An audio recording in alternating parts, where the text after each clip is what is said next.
1. Perilaku yang tidak sesuai dengan nilai dan norma dinamakan A. Konsensus, B. Sosialisasi, C. Konformitas, D. Pengendalian sosial, E. Perilaku menyimpang.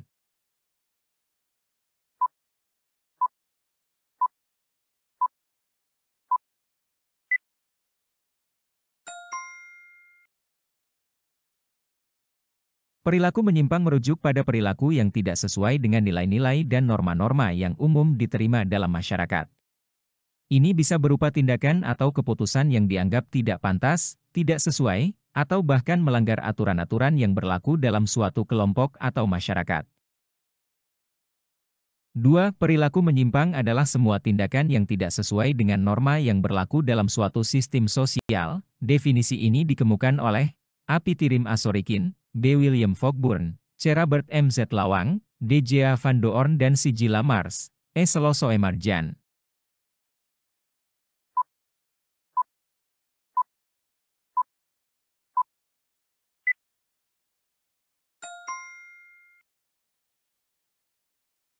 Robert M. Z. Lawang mengartikan perilaku menyimpang adalah semua tindakan yang menyimpang dari norma-norma yang berlaku dalam suatu sistem sosial. 3. Menurut Paul B. Horton, penyimpangan sosial memiliki ciri A. Penyimpangan primer, B. Penyimpangan tindak, C. Penyimpangan relatif dan penyimpangan mutlak, D. Penyimpangan berat, E. Penyimpangan individu.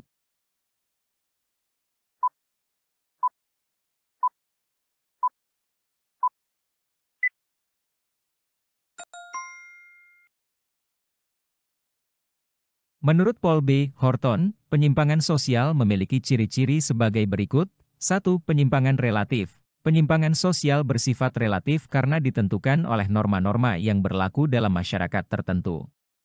Artinya, apa yang dianggap sebagai penyimpangan di satu masyarakat tidak selalu dianggap demikian di masyarakat lain. Misalnya, pemakaian pakaian adat tertentu di suatu acara formal mungkin dianggap sebagai hal yang wajar di suatu masyarakat, namun di masyarakat lain hal itu bisa dianggap sebagai penyimpangan. 2. Penyimpangan mutlak. Walaupun penyimpangan relatif, ada juga penyimpangan yang dianggap mutlak, artinya dianggap melanggar norma-norma universal yang berlaku di hampir semua masyarakat. Contohnya adalah tindakan kriminal seperti pembunuhan, pencurian, dan sebagainya. 4. Tujuan adanya pengendalian sosial dalam masyarakat. A. Untuk menjaga ketertiban sosial, B. Nilai dan norma, C. Pertumbuhan masyarakat kota, D. Pertumbuhan masyarakat desa, E. Banyaknya penduduk pindah.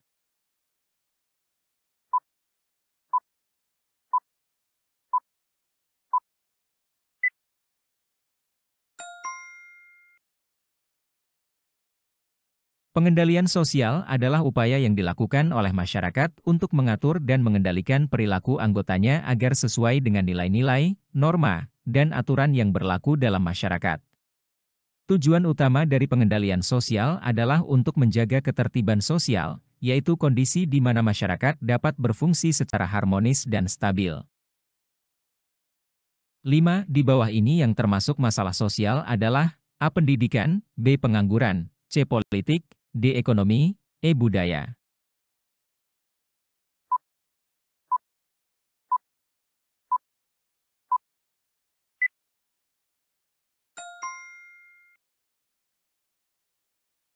Masalah sosial adalah kondisi atau situasi yang dianggap bertentangan dengan nilai-nilai, norma-norma, atau kepentingan bersama dalam masyarakat. Pengangguran termasuk dalam kategori masalah sosial karena dapat menimbulkan dampak negatif yang luas bagi masyarakat. 6. Salah satu masalah kependudukan adalah rendahnya kualitas penduduk. Penyebab masalah ini adalah A. Penduduk yang sudah peduli pendidikan anak, B. Penduduk rajin belajar sendiri, C. Tingkat pendidikan penduduk rendah, D. Banyaknya penduduk yang menganggur, E. Banyak lulusan sarjana yang menganggur.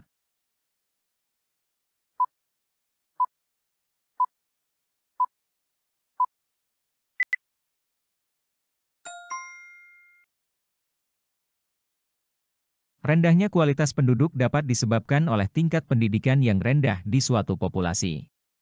Tingkat pendidikan yang rendah dapat mengakibatkan berbagai masalah, seperti rendahnya keterampilan dan pengetahuan yang dimiliki individu, rendahnya kesadaran akan pentingnya kesehatan dan sanitasi, serta kurangnya pemahaman tentang isu-isu sosial dan ekonomi yang kompleks. 7. Tingginya pertumbuhan penduduk disebabkan oleh A. Banyak penduduk yang pindah ke negara lain, B. Angka kelahiran lebih besar dari angka kematian, C. Banyak turis yang datang melancong, D. Keberhasilan program KB, E. Banyak penduduk yang transmigrasi.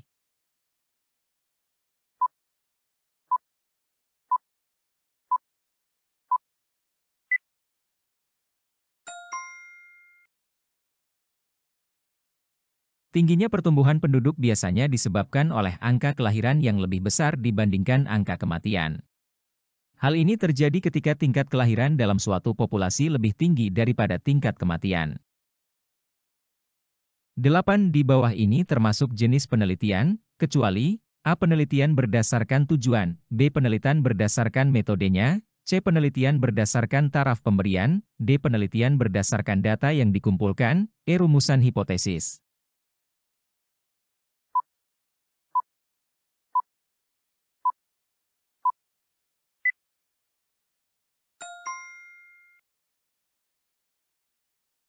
Penelitian berdasarkan rumusan hipotesis sebenarnya dapat menjadi salah satu jenis penelitian, tetapi dalam pilihan yang diberikan, rumusan hipotesis lebih merupakan bagian dari proses penelitian daripada jenis penelitian itu sendiri.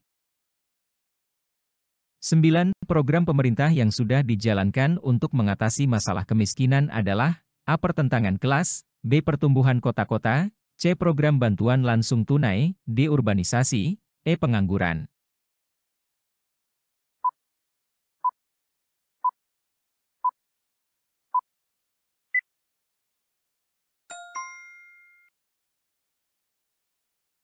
Program Bantuan Langsung Tunai (BLT) adalah salah satu program pemerintah yang bertujuan untuk mengatasi masalah kemiskinan dengan memberikan bantuan berupa uang tunai kepada keluarga atau individu yang berada dalam kondisi ekonomi yang sulit. Program ini biasanya ditujukan kepada kelompok masyarakat yang berpenghasilan rendah atau tidak memiliki sumber penghasilan tetap. 10. Upaya pemerintah untuk mengatasi kepadatan penduduk di kota-kota besar adalah A. Membuka lapangan pekerjaan di daerah pedesaan, B. Meningkatkan upah pekerja di kota, C. Meningkatkan fasilitas kesehatan di kota, D. Mendirikan pabrik di area persawahan, E. Menggalakkan urbanisasi.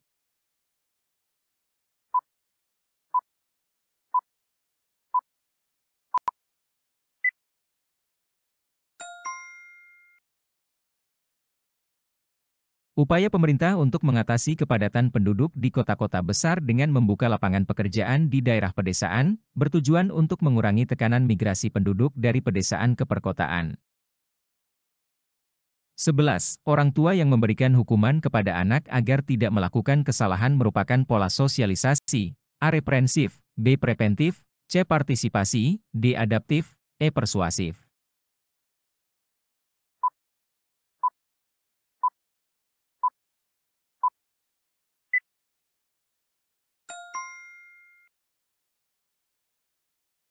Pola sosialisasi represif adalah pola sosialisasi yang cenderung menggunakan hukuman atau sanksi sebagai metode utama untuk mengontrol perilaku anak. Dalam konteks ini, orang tua yang memberikan hukuman kepada anak agar tidak melakukan kesalahan menggunakan pendekatan yang bersifat represif. 12.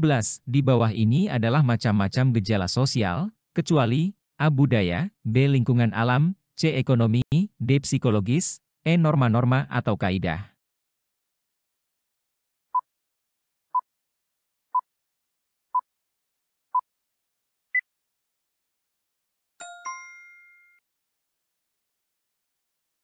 Gejala sosial dapat diartikan sebagai peristiwa-peristiwa yang terjadi oleh manusia, baik secara individu maupun secara kelompok.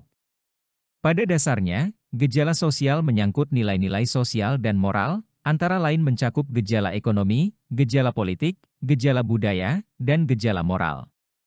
Intinya, segala sesuatu yang menyangkut peristiwa manusia yang berkaitan dengan interaksi manusia dengan sekitarnya. 13. Seseorang yang telanjur dicap buruk oleh masyarakat cenderung melakukan penyimpangan berulang-ulang. Demikian antara lain teori penyimpangan yang disebut teori A. Labeling, B. Pergaulan berbeda, C. Fungsional, D. Konflik, E. Merton.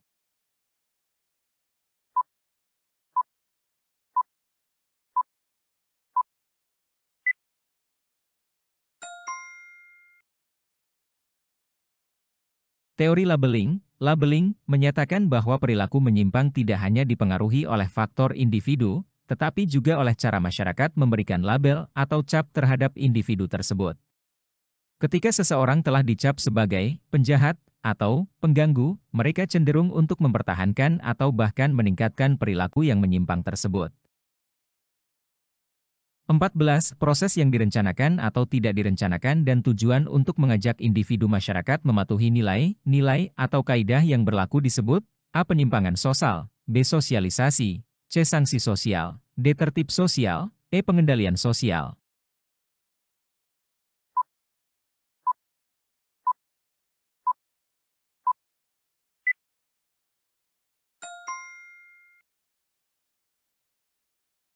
Pengendalian sosial adalah proses yang dilakukan baik secara direncanakan maupun tidak direncanakan, dengan tujuan untuk mengajak individu atau masyarakat untuk mematuhi nilai-nilai atau kaidah yang berlaku dalam suatu masyarakat. Tujuannya adalah untuk menjaga keteraturan, ketertiban, dan stabilitas sosial dalam masyarakat. 15. Perhatikan pernyataan di bawah ini. 1. Penyimpangan harus dapat didefinisikan, 2. Menganut nilai-nilai subkebudayaan, 3. Kesahan memahami informasi, 4. Penyimpangan bisa diterima bisa juga ditolak, 5. Penyimpangan relatif dan penyimpangan mutlak. Yang termasuk ciri-ciri penyimpangan sosial adalah A2, 3 dan 5, B1, 4 dan 5, C3, 4 dan 5, D1, 2 dan 4, E1, 4 dan 3.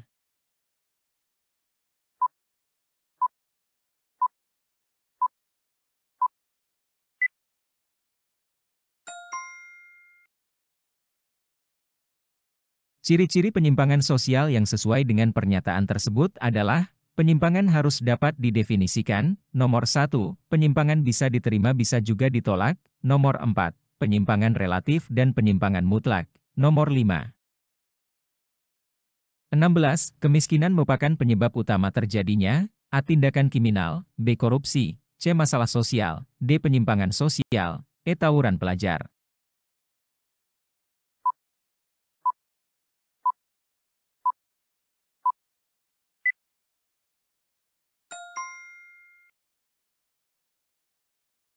Kemiskinan dapat menjadi faktor pendorong terjadinya tindakan kriminal, namun tindakan kriminal sendiri tidak selalu disebabkan oleh kemiskinan.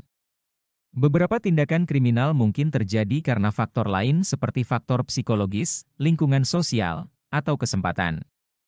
Namun demikian, ada hubungan yang kompleks antara kemiskinan dan tindakan kriminal di mana kondisi kemiskinan dapat menciptakan lingkungan yang memperbesar risiko terjadinya tindakan kriminal. 17. Faktor yang penyebab terjadinya penyimpangan sosial adalah A. Keluarga, B. Masyarakat, C. Ketidaksempurnaan sosialisasi, D. Kebudayaan, E. Kelompok sosial.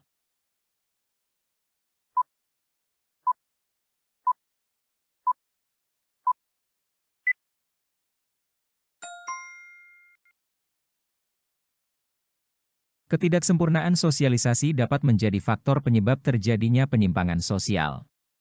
Sosialisasi yang tidak sempurna dapat mengakibatkan individu tidak sepenuhnya memahami dan menerima norma-norma sosial yang berlaku dalam masyarakat, sehingga meningkatkan kemungkinan perilaku yang menyimpang dari norma tersebut.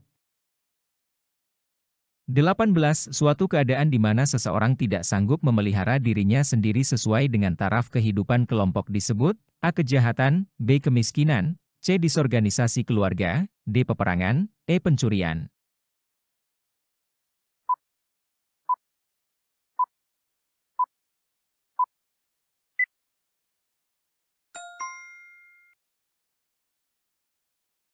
Kemiskinan adalah keadaan di mana seseorang tidak sanggup memelihara dirinya sendiri, dengan taraf hidup kelompoknya dan juga tidak mampu memanfaatkan tenaga, mental maupun fisiknya dalam kelompok tersebut. 19. Perpecahan keluarga sebagai suatu karena anggotanya gagal memenuhi kewajiban yang sesuai dengan peran sosialnya pengertian dari A. Keluarga, B. Masyarakat, C. Di organisasi keluarga, D. Komunikasi sosial, E. Konjugasi.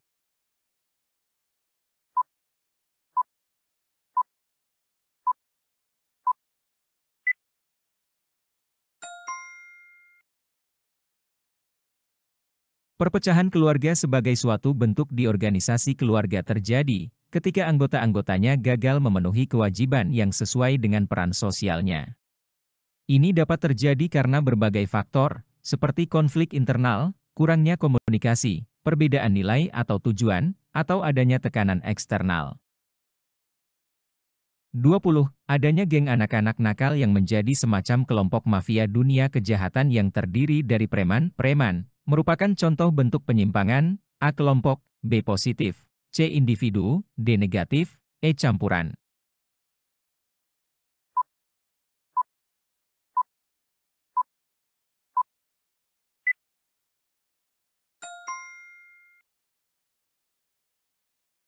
Penyimpangan kelompok kolektif, yaitu perbuatan menyimpang yang dilakukan oleh sekelompok orang atau beberapa orang. Misalnya, pencurian yang dilakukan oleh geng motor.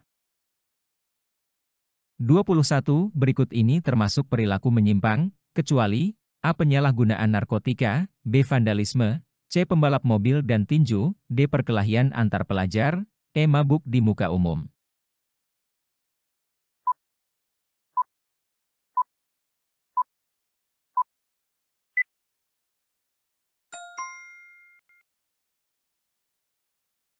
Pembalap mobil dan tinju biasanya tidak secara langsung dianggap sebagai perilaku menyimpang, kecuali jika dilakukan secara tidak aman atau melanggar hukum lalu lintas.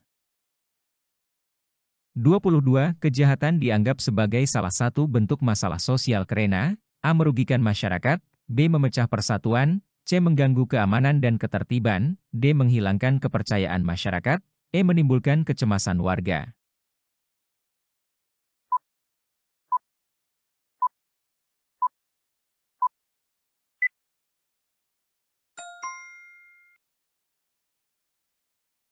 Kejahatan dianggap sebagai salah satu bentuk masalah sosial karena dapat mengganggu keamanan dan ketertiban masyarakat. Kejahatan seperti pencurian, perampokan, atau kekerasan dapat menciptakan rasa tidak aman di masyarakat, yang pada gilirannya dapat mengganggu kehidupan sehari-hari dan kesejahteraan sosial. 23. Seseorang yang menghindar dari kewajiban membayar pajak termasuk dalam A. White collar crime, B. Crime without victim, C. Corporate crime, D. Organized crime, E. Blue collar crime.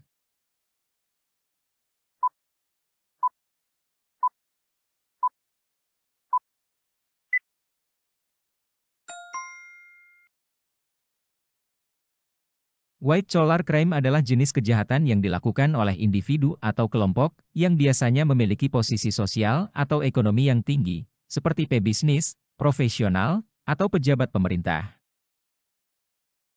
24. Lembaga yang paling berwenang dalam menjaga ketertiban masyarakat adalah A. Kepolisian, B. Kelompok sosial, C. Tertib sosial, D. Sanksi sosial, E. Teman sebaya.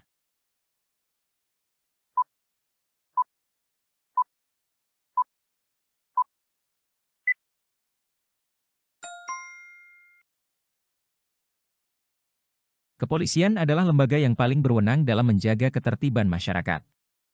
Kepolisian bertanggung jawab untuk menegakkan hukum dan memberikan perlindungan terhadap masyarakat. Mereka memiliki wewenang untuk melakukan penegakan hukum, seperti melakukan penyelidikan, penangkapan terhadap pelaku kejahatan, dan memberikan sanksi sesuai dengan hukum yang berlaku. 25. Akibat buruk yang dapat timbul dari perkelahian antar pelajar adalah A. Terganggunya suasana belajar, B. Meningkatnya pengawasan oleh guru, C. Semakin ketatnya disiplin sekolah, D. Pembatasan kegiatan belajar siswa, E. Terbatasnya kebebasan siswa.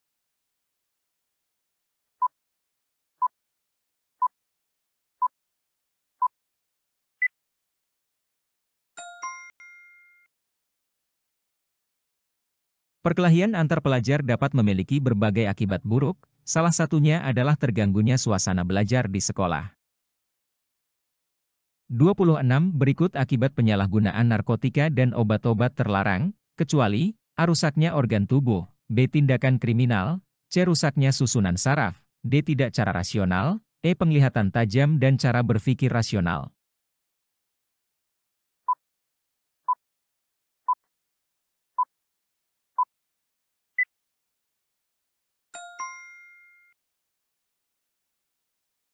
Beberapa akibat yang umum terjadi akibat penyalahgunaan narkotika dan obat-obatan terlarang antara lain. 1. Rusaknya organ tubuh. Penggunaan narkotika dan obat-obatan terlarang dapat menyebabkan kerusakan pada organ-organ tubuh, seperti hati, paru-paru, dan ginjal. 2. Tindakan kriminal. Penyalahgunaan narkotika dan obat-obatan terlarang seringkali terkait dengan tindakan kriminal, seperti pencurian, perampokan, atau perdagangan narkoba. 3. Rusaknya susunan saraf. Narkotika dan obat-obatan terlarang dapat merusak susunan saraf, yang dapat menyebabkan gangguan pada sistem saraf pusat dan mengakibatkan gangguan pada fungsi tubuh. 4. Tidak cara rasional. Penggunaan narkotika dan obat-obatan terlarang dapat menyebabkan individu kehilangan kendali diri dan tidak mampu melakukan tindakan secara rasional. 5. Gangguan mental. Penggunaan narkotika dan obat-obatan terlarang dapat menyebabkan gangguan mental, seperti depresi, kecemasan, atau psikosis. 27. Perhatikan pernyataan berikut. 1. Siswa yang bolos sekolah dihukum skorsing selama seminggu dan diberi tugas membuat karya tulis. 2. Pelaku pencurian dan pembunuhan dihukum penjara. 3. Anak yang terlambat pulang ke rumah dihukum tidak diberi uang saku. 4. Perintah hukuman tembak mati bagi provokator di daerah konflik. Contoh cara pengendalian sosial memberi hukuman: A. Represif, B. Koersif, C. Laten, D. Kolektif, E. Konformis.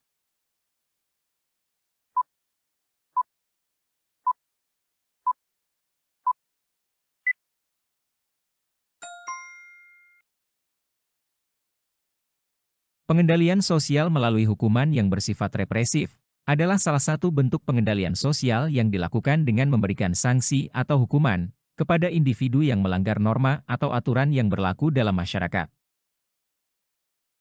28. Kegiatan yang dilakukan setelah menyusun rancangan penelitian adalah: A. Penentuan sampel, B. Pengumpulan data, C. Pengolahan data, D. Pembuatan hipotesis, E. Pembuatan kuesioner.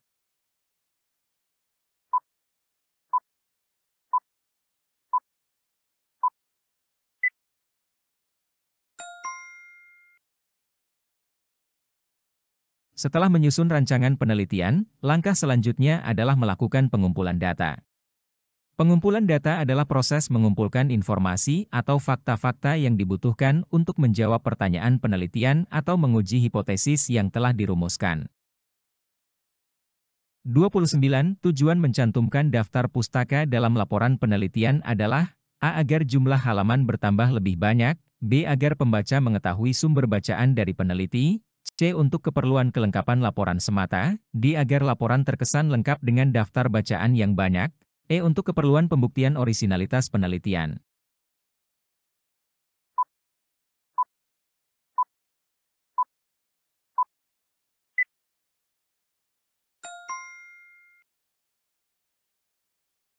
Menyertakan daftar pustaka dalam laporan penelitian juga berfungsi untuk memperlihatkan pembaca bahwa penelitian yang dilakukan bersifat orisinal atau orisinalitasnya.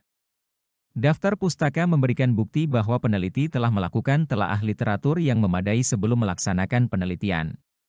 Sehingga, daftar pustaka juga berperan dalam membuktikan orisinalitas atau keaslian penelitian tersebut.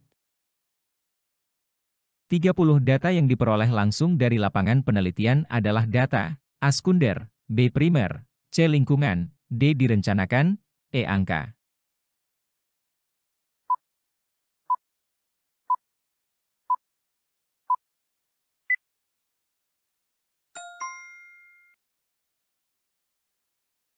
Data primer adalah data yang diperoleh langsung dari sumbernya, yaitu dari lapangan penelitian atau dari objek yang diteliti. Data ini belum pernah diproses sebelumnya dan merupakan hasil observasi atau pengumpulan informasi secara langsung oleh peneliti.